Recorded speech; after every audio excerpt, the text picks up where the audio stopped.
సుగాలి ప్రీతి ఆనాడు అత్యంతంగా అత్యాచారం జరపబడి హత్యగావించినటువంటి పరిస్థితి ఆనాడు ఉంది.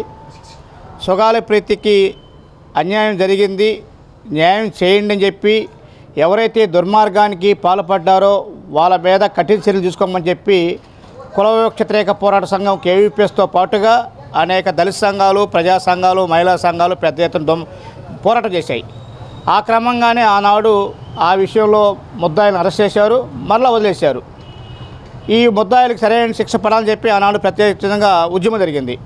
అదే క్రమంలో ప్రశ్నిస్తా అని చెప్పించినటువంటి పవన్ కళ్యాణ్ గారు ఆ రోజు మాట్లాడిన క్రమం ఆనాడు ఉంది.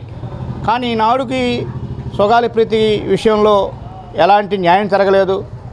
ఈ న్యాయం జరగమని చెప్పి అడిగినటువంటి సుగాలి ప్రీతి తల్లి పార్వతిని గుంటూరు జిల్లా జనసేన అధ్యక్షుడిగా ఉన్నటువంటి గాదె వెంకటేశ్వరరావు అత్యంత దుర్మార్గంగా బెదిరింపు ధోరణిలో మాట్లాడటం అనేది ఇది సమాజ సిగ్గుచేటుగా భావించే విషయం.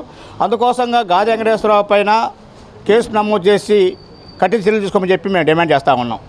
రెండోది, నేటికి ఆ సుగాలి ప్రీతి విషయంలో న్యాయం జరగలేదు. న్యాయం జరగని క్రమంలో న్యాయం చేయాల్సినటువంటి ఆనాడు ప్రతిపక్షంలో ఉన్నటువంటి ఈనాడు అధికార పక్షంలో ఉన్నటువంటి రాష్ట్ర ఉప ముఖ్యమంత్రి పవన్ కళ్యాణ్ గారు ఎక్కడున్నారు? ఈరోజు ప్రశ్నిస్తా అని చెప్పి వచ్చినటువంటి పవన్ కళ్యాణ్ గారు అధికార పక్షకు వచ్చిన తర్వాత ఈ విషయంలో న్యాయం చేయొచ్చు కదా. అలా చేయకుండా లేకుండా దీని మీద తన యొక్క శ్రేణులతో ఆ రకంగా దుర్మార్గంగా మాట్లాడించడం అనేది సరైనది కాదు. ఈ విషయంలో గుంటూరు జిల్లా అధ్యక్షుడిగా ఉన్నటువంటి గాదె వెంకటేశ్వరరావు పైన కేసు నమోదు చేసి అరెస్ట్ చేసి కఠినంగా శిక్షించమని చెప్పి మేము డిమాండ్ చేస్తా ఉన్నాం. అండ్రా మాల్యాద్రి, కేవీపీఎస్ రాష్ట్ర ప్రధాన కార్యదర్శి.